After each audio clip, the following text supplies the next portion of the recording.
Welcome back. In this task, we will update our server function to be responsive to the city selected by the user in the drop-down box. Please make a note of the URL that you see on the screen. This is the URL of the RStudio Cloud project that has the code for the current task.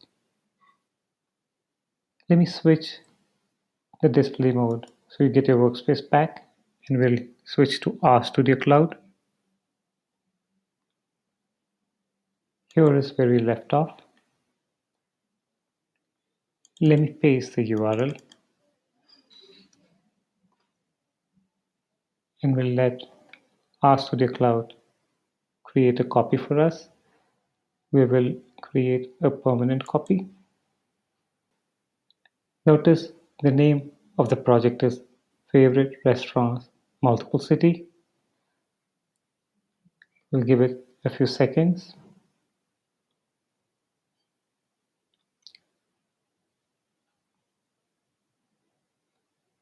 There you go. In this project, we have these two files, app.r, restdata.csv. Restdata.csv contains all the data, and we will look at it shortly. Let's open app.r. Let me get some space here. As before, there is a lot of explanatory text here. Let's scroll down. This is the URL of the project that we just made a copy of. Let's come down further. We have the library function call to load the packages. We had Shiny, Leaflet, and Shiny themes earlier. Now we have dplyr as well. And then in the previous guided project, we had data here. Instead of that, we now have this read.csv function that reads the data from the restdata.csv file, and we assign the data that's read to this variable allRest_df. Now, when the Shiny app starts up, the data is read and assigned to this variable, and it becomes available to the app. Let's take a look at the restdata.csv file. Here it is. We'll click on it and do a view file. And here is the file. Let's look at the header. It is city, rest name, longitude, latitude, and pop-up data. Let's see an example. The first example is from the city San Antonio. Here is the name of the restaurant. Then we have the longitude and latitude. And then we have the pop-up data in quotes. First, the address 3622, and it continues on the next line. 3622 Paisanos Parkway, San Antonio, Texas, the zip code and the phone number. Likewise, we have data for other restaurants in San Antonio, and then we have data about Mombasa. So this CSV file has data about two cities. So let's go back here. So when the file is read and the data is stored in allRest_df, this is a data frame that holds the data for both cities. And we'll look at it shortly again. Now this is the UI, and let me get some space here for us.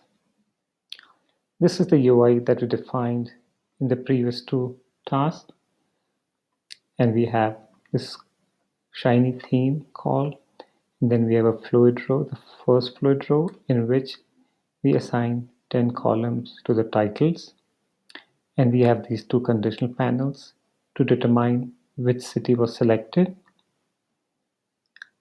And then the next two remaining columns we use for the drop-down. Select input is the function call. This is the identifier for the drop-down. And notice we had select city earlier, the prompt, we removed it. We're just keeping it blank. We can't remove it completely because it's a required argument, but we'll specify it as blank. And then we have the vector specifying the cities. Now we can add more cities here as well, and that's not much work required. We can add the third, fourth, and fifth city here. Now for each city that we add, we have to also add a new conditional panel, and we have to add data about that city in this restdata.csv file. That's all. Now, if you have a lot of cities, that would be a lot of conditional panels, and that's not neat code. However, to do something better would require us to introduce some other shiny concepts that we have not discussed. So what I'll do is I will create another RStudio Cloud project that has the alternate approach, and I'll share it with you in the wrap-up video. So that's the UI part, the conditional panels, and then we have the second fluid flow that is the leaflet output for the map. So that takes care of the UI. We've seen this before. Let's come back to server. Now the server function has two input arguments, the input and the output. We saw output before. Output is a list-like object. Even input is a list-like object, and we'll use it shortly. Here is the render leaflet function, and the first instruction is this filter instruction, and what we're doing is we are extracting a subset of the data from all RESTdf, and the subset we are extracting depends on the city that's selected. So, and recollect that we specify a conditional, an equality conditional, and here we specify it like this: city double equal to input dollar cell city. Now input dollar cell city contains the information about the selected city. Input, as I said, is a list-like object, and so we use the list notation dollar to get information about cell city. So the filter function extracts a subset of the data from the all-rest.df data frame, and then we assign the extracted data to this rest data frame. Notice that we use input dollar cell city to get the information about the selected city. Earlier, when we used the conditional panels, we had used input.cellCity to extract the information about the selected city. So I just wanted to bring this difference to your attention. We use them differently in the UI and in the server. So let's scroll back down.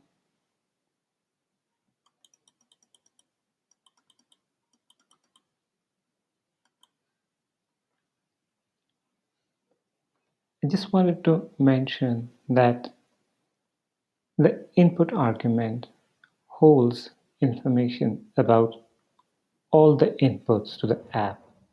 In our case, the only input is the drop-down box.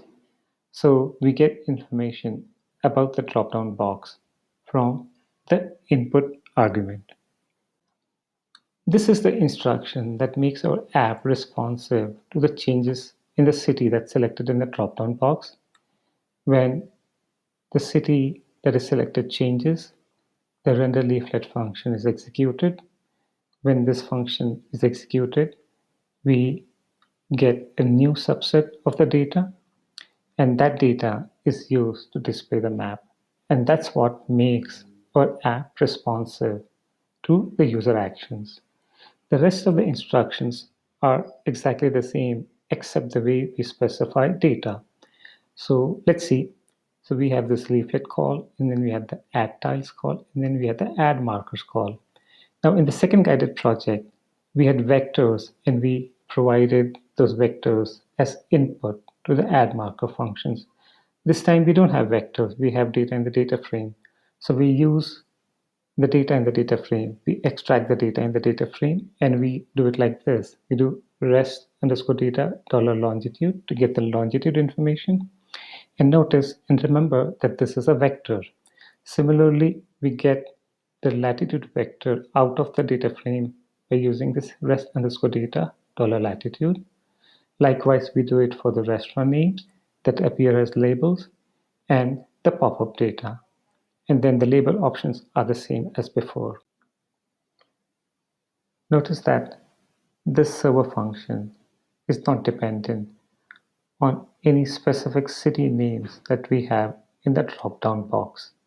So if we add a new city to the choices vector, we will not have to make any change in the server function because we do not refer to any city directly in the server function.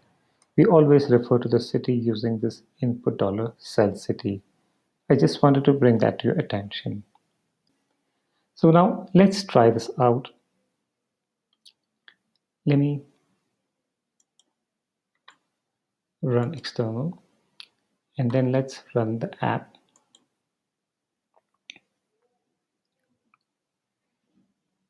And there we go. We have this app. Notice the title, Favorite Restaurants in San Antonio, Texas. San Antonio is selected by default. And if we select Mombasa, we get the restaurants in Mombasa. If I click here, I get the pop-up. Notice the title. Now, if I change the city again in the drop-down, it'll go back to San Antonio. This is the responsive part. Notice we got the San Antonio restaurants again. So congratulations, you now have the updated app. Let's go back to RStudio and we will stop this here. So in this task, we updated the server function. We are now ready for deployment. So in the next task, we will perform a deployment. So I'll see you in a short while.